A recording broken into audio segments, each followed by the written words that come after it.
Продолжаем внутренние работы. Устанавливаем вентиляционный и дымоходный блоки. В дымоход помещаем керамическую емкость для сбора и вывода конденсата.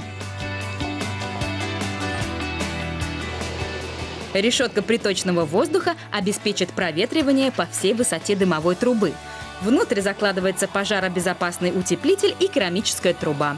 В отличие от традиционных нержавеющих, она безупречно служит не 5 лет, а 50. Дымоходные и вентиляционные блоки закрываются защитными каркасами. Сверху собирается труба. Она с искрогасителем, но для дополнительной безопасности установлена на 80 сантиметров выше конька крыши, так чтобы искры ни при каких погодных обстоятельствах не попадали на камыш.